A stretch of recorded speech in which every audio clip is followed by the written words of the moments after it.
Everyone, welcome to my channel. आज हम पढ़ेंगे एयर पोल्यूशन के बारे में, यानी वायु प्रदूषण के बारे में, और साथ ही साथ हम पढ़ेंगे सोर्सेज ऑफ एयर पोल्यूशन के बारे में। और हम ये भी पढ़ेंगे कि एयर पोल्यूशन के सोर्सेज को कौन कौन सी अलग अलग टाइप्स में बांटा गया है। और साथ ही साथ हम पोल्यूटेंट्स के बारे में भी पढ़ेंगे। और इस वीडियो में हम उसके साथ साथ ये भी पढ़ेंगे कि पोल्यूटेंट्स को कौन कौन सी अलग अलग टाइप्स में बांटा गया है। तो सबसे पहले हम बात करें एयर पोल्यूशन की, तो एयर पोल्यूशन होता क्या है। जब भी हवा की फिजिकल, केमिकल और बायोलॉजिकल प्रॉपर्टीज में कोई भी चेंज आता है जो लिविंग ऑर्गेनिजम्स के लिए या मटेरियल्स के लिए, जो भी अर्थ पे प्रेजेंट है मटेरियल्स, उनके लिए हार्मफुल होता है, तो हम कह सकते हैं कि हवा जो है पोल्यूटेड है। उसके बाद सिंपल भाषा में बात करें तो हार्मफुल सब्सटेंसेस जब हवा में ऐड होकर उसे कंटेमिनेट कर देंगे तो हम कहेंगे कि एयर पोल्यूशन हो गया है।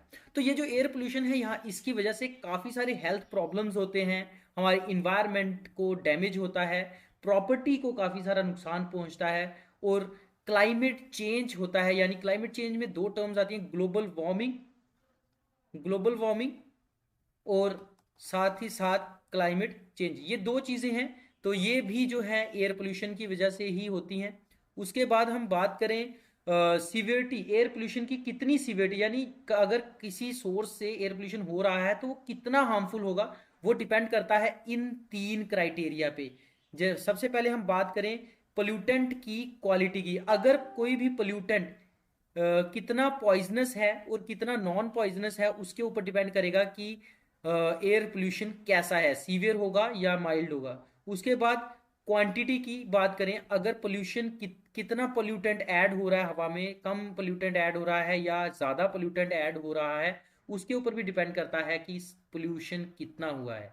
उसके बाद ड्यूरेशन, यानी कितनी देर के लिए कोई भी पोल्यूटेंट अगर हवा में ऐड हो रहा है, तो उसके ऊपर भी डिपेंड करेगा कि पोल्यूशन कितना सीवियर होगा। ठीक है, तो उसके बाद हम बात करते हैं कॉजेज या सोर्सेज ऑफ एयर पोल्यूशन की, यानी एयर पोल्यूशन के कौन कौन से सोर्सेज हैं। तो मेनली जो है ओरिजिन की वजह से, कहाँ से ये पोल्यूशन पैदा हो रहा है, उसकी बेसिस पर जो है पोल्यूशन को के सोर्सेज को दो टाइप्स में बांटा गया है, एक है नेचुरल, एक है मैन मेड। तो नेचुरल, जितने भी नेचुरल प्रोसेसेस हैं जिनकी वजह से पोल्यूशन हो रहा है, उस टाइप के पोल्यूशन को हम नेचुरल पोल्यूशन कह सकते हैं, या नेचुरल, उस टाइप के सोर्सेज को हम नेचुरल सोर्सेज ऑफ पोल्यूशन कहेंगे।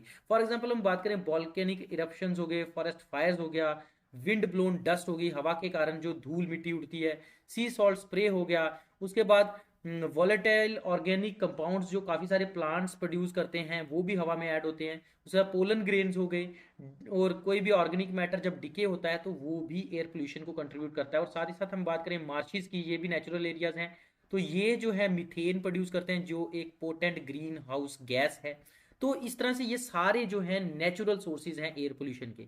तो अब हम बात करते हैं मैन मेड सोर्सेज, यानी जिनको हम एंथ्रोपोजेनिक सोर्सेज भी कहते हैं, उनकी। तो जो भी पोल्यूशन इंसान कर रहा है, वो सारे सोर्सेज जो है मैन मेड सोर्सेज में आते हैं। फॉर एग्जांपल हम थर्मल पावर प्लांट्स की बात करते हैं, इंडस्ट्रियल यूनिट्स यानी इंडस्ट्रीज वगैरह हैं, फर्टिलाइजर प्लांट्स हैं, टेक्सटाइल मिल्स हैं, रिफाइनरीज हैं, केमिकल्स हैं, व्हीकुलर इमिशन यानी गाड़ियां वगैरह जो भी चलती हैं, फॉसिल फ्यूल जो हम बर्न कर रहे हैं, एग्रीकल्चरल एक्टिविटीज़ में हम जो पराली वगैरह जलाते हैं, या और जो स्प्रेज वगैरह करते हैं, फंजीसाइड्स, हर्बिसाइड्स वगैरह, पेस्टिसाइड्स वगैरह जो स्प्रे करते हैं, वो भी हवा में, हवा का पोल्यूशन, एयर पोल्यूशन को कंट्रीब्यूट करते हैं।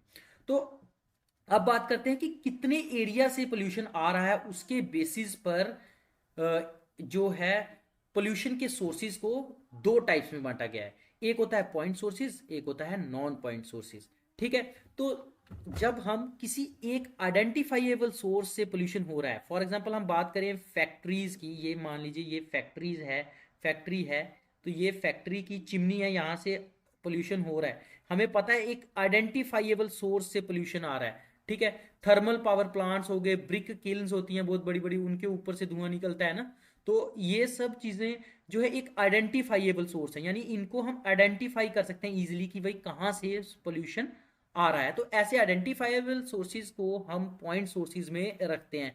जो तो एग्जांपल मैंने आपको बता ही दिया है, फैक्ट्री में जो स्मोक स्टैक्स होते हैं, ब्रिक किल्स होती हैं, थर्मल पावर प्लांट्स होते हैं, उसके बाद हम बात करें नॉन पॉइंट सोर्सेज की, तो ये ऐसे सोर्सेज होते हैं जो डिफ्यूज्ड होते हैं, यानी काफ़ी छोटे छोटे एरियाज में फैले होते हैं। अब देखिए जैसे एग्रीकल्चरल लैंड्स हैं, रेजिडेंशियल एरियाज हैं, तो ये एक पर्टिकुलर एरिया में तो नहीं ना सीमित। ये रेजिडेंशियल एरियाज हो गए, एग्रीकल्चर लैंड बहुत बड़े एरिया में फैले हुए हैं जगह जगह। तो ये सोर्सेज छोटे छोटे सोर्सेज हैं और अलग अलग जगह फैले हुए हैं। तो ऐसे सोर्सेज को हम non point sources of pollution कहते हैं। अब हम बात करते हैं टाइप्स ऑफ एयर पोल्यूटेंट्स की, यानी जो हमारी हवा को गंदा कर रहे हैं पोल्यूटेंट्स, उनके क्या क्या टाइप्स हैं, वो कितनी किस्म के होते हैं। तो सबसे पहले जो उनके सोर्स ऑफ प्रोडक्शन, कहाँ से वो पैदा हो रहे हैं, किस तरह से वो बन रहे हैं, उसके बेसिस पे हमने पोल्यूटेंट्स को दो डिफरेंट टाइप्स में बांटा हुआ है। प्राइमरी एयर पोल्यूटेंट्स हो गया एक, और दूसरा हो गया हमारा सेकेंडरी एयर पोल्यूटेंट। तो ये जो प्राइमरी एयर पोल्यूटेंट्स होते हैं ये डायरेक्टली प्रोड्यूस होते हैं किसी भी प्रोसेस से, यानी हम जैसे वॉल्केनिक इरप्शन हो गया, या फैक्ट्रीज हो गई, या ऑटोमोबाइल्स हो गया, गाड़ियां वगैरह हो गई, तो इनकी वजह से जो है डायरेक्टली ये वाले पोल्यूटेंट्स जो है हवा में रिलीज होते हैं और हवा को पोल्यूट करते हैं। तो इनके एग्जांपल्स की हम बात करें, जैसे सल्फर ऑक्साइड्स हो गए, नाइट्रोजन के ऑक्साइड्स हो गए, कार्बन के ऑक्साइड जैसे कार्बन डाइऑक्साइड हो गया, कार्बन मोनोऑक्साइड हो गया, पर्टिकुलेट मैटर हो गया, methane, ammonia, chlorofluorocarbon, toxic metals, ये डायरेक्टली हमारे फैक्ट्रीज वगैरह से जो है प्रोड्यूस होकर एयर में ऐड होते हैं। तो जिनकी इसलिए इन्हें जो है प्राइमरी पोल्यूटेंट कहते हैं। तो अब बात करते हैं सेकेंडरी एयर पोल्यूटेंट की। जब ये प्राइमरी पोल्यूटेंट्स यानी ये oxides of sulphur, oxides of nitrogen, oxides of carbon, particulate matter, methane, ammonia, chlorofluorocarbon, toxic metals, ये सारी चीज़ें जब हवा में जाकर हवा के अंदर जो पार्टिकल्स हैं या कोई वाटर वेपर्स हैं या और हवा के जो कंपोनेंट्स हैं उनके साथ मिलकर एक नया पोल्यूटेंट बनाएं, तो उस पोल्यूटेंट को हम कहेंगे सेकेंडरी एयर पोल्यूटेंट। तो सेकेंडरी पोल्यूटेंट जो है डायरेक्टली एमिट नहीं होते हैं, बल्कि ये सेकेंडरी पोल्यूटेंट बनते हैं हमारे प्राइमरी पोल्यूटेंट से ही। यानी प्राइमरी पोल्यूटेंट जब हवा में जाते हैं तो वो हवा के कंपोनेंट्स के साथ रिएक्ट करके या फिर खुद के दूसरे कंपोनेंट्स के साथ रिएक्ट करके सेकेंडरी पोल्यूटेंट्स को बनाते हैं। तो एग्जांपल्स की बात करें सेकेंडरी पोल्यूटेंट्स की तो बहुत सारे हैं, जैसे ground level ozone, tropospheric ozone, इसके बारे में भी मैं आपको आगे जाके बताऊंगा। ट्रोपोस्फेरिक ओजोन हो गई, ये बैड ओजोन भी इसको कहते हैं। स्मॉग हो गया, परसिस्टेंट ऑर्गेनिक पोल्यूटेंट्स वगैरह हो गए। तो ये जो हैं ये जब प्राइमरी पोल्यूटेंट्स रिएक्ट करते हैं तो सेकेंडरी पोल्यूटेंट्स बनते हैं। तो ऐसे पोल्यूटेंट्स को हम सेकेंडरी एयर पोल्यूटेंट्स कहते हैं। अब हम बात करें कि कौन सा पोल्यूटेंट नेचुरली प्रेजेंट है या आर्टिफिशियली ह्यूमंस की वजह से ऐड किया गया, उसके बेसिस पर भी पोल्यूटेंट्स को दो टाइप्स में बांटा गया है। एक है क्वांटिटेटिव पोल्यूटेंट्स और दूसरा है क्वालिटेटिव पोल्यूटेंट्स। जैसे हमें पता है कि हवा में CO2 ऑलरेडी प्रेजेंट होती है ना, लेकिन हम फिर भी कहते हैं भाई CO2 जो है ग्रीन हाउस गैस है जी, ये हवा में टेम्परेचर को बढ़ा रही है, ग्लोबल वार्मिंग कर रही है। क्यों कहते हैं भाई, ये तो नेचुरली प्रेजेंट है। और साथ ही साथ अगर नेचर में कोई चीज़ नेचुरली प्रेजेंट है तो उसको जो है साइकिल, उसका जो है रिसाइकिल करने का तरीका भी तो नेचर ने बनाया होगा। लेकिन हम इसको फिर क्यों जो है क्वांटिटेटिव पोल्यूटेंट कह रहे हैं? क्यों?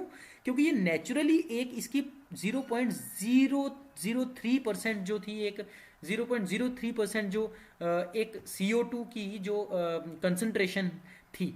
तो हम क्या कर रहे हैं, ह्यूमंस लगातार अपनी इंडस्ट्रीज की वजह से या ऑटोमोबाइल्स की वजह से या और बाकी एक्टिविटीज़ की वजह से लगातार CO2 को हवा में ऐड करते जा रहे हैं, जिसकी वजह से CO2 की जो कंसंट्रेशन है हवा में बढ़ती जा रही है ना।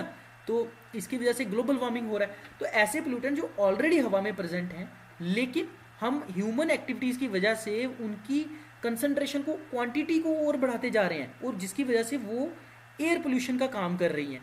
तो ऐसे पोल्यूटेंट्स को हम एयर पोल्यूटेंट्स को या ऐसी गैसेस को हम air pollutants, quantitative air pollutants कहेंगे। नेचुरली ये हवा में होती हैं, लेकिन अगर इनकी क्वांटिटी चेंज होती है तो ये पोल्यूशन का काम करती है। ठीक है, अब बात करते हैं क्वालिटेटिव। तो क्वालिटेटिव सिंपली इसका बिल्कुल उल्टा होगा। जो ह्यूमंस मैन मेड पोल्यूटेंट्स जो हम हवा में ऐड कर रहे हैं, जैसे फंजीसाइड्स वगैरह, हर्बिसाइड्स वगैरह हम यूज़ करते हैं, है ना। उसके साथ जैसे हम क्लोरोफ्लोरोकार्बन्स वगैरह यूज़ करते हैं, है ना। हम और ज़्यादा बहुत सारे केमिकल्स वगैरह यूज़ करते हैं जो हवा में ऐड होते हैं और पोल्यूशन क्रिएट करते हैं। तो ऐसे पोल्यूटेंट्स को हम क्वालिटेटिव पोल्यूटेंट्स कहते हैं।